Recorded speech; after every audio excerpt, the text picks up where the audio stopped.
I think one of the things that you and I have talked about a lot, Clodagh, is long-term goals for the agency. Yeah.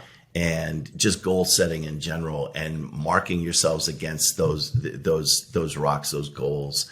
And if you want to talk a little bit about some of the benchmarks that some of your agencies set, I think that'd be really helpful for folks. Yeah. It's so fascinating working with agency owners because they are entrepreneurs in a very eccentric way. You know that I say that lovingly. They're also really good salespeople.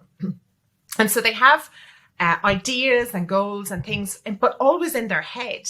And one of the first things that I have to work on with agency owners is going, what do you want from this? What are you doing this for? I know you're doing it for fun because you love it, but what is it actually success look like? And what are you wanting out of it? Do you want to start just getting yourself out of the business? Do you want to sell it? What do you want to do? And it's always in your head, but it's sending you off to go, be really clear about what it is and be brutally honest. Don't pretend I want this agency for 20 years. I want to grow it to 50 people. When in the back of your mind, you're like, I can't wait to get out of here. I want to work 1 day a week. I want to fish for 4.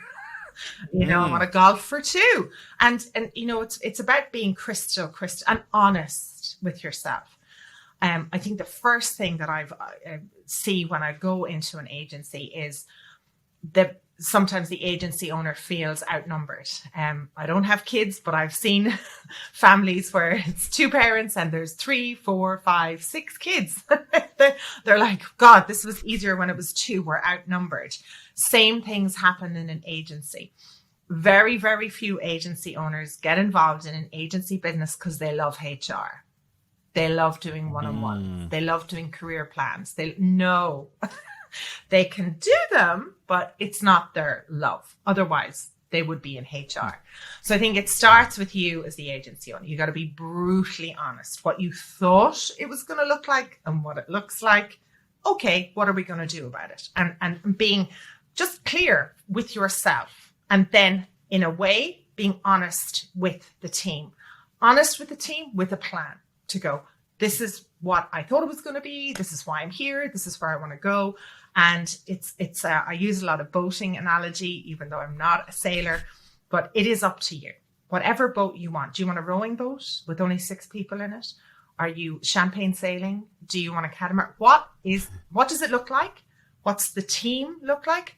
What race are you in? Where are you going?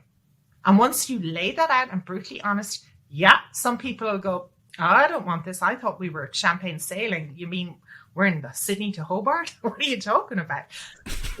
But it's better that we help them find the right boat that they want to be on rather than being an anchor and dragging you back. So I think it's just a little bit of self-reflection time first. Get the goals clear. And once it all pans out, you can put the right people in the right seats on the boat. Hey, thank you for spending a few minutes with us here at Agency Talk. Now, the most important thing you can do right now is take action. So go apply what you learned.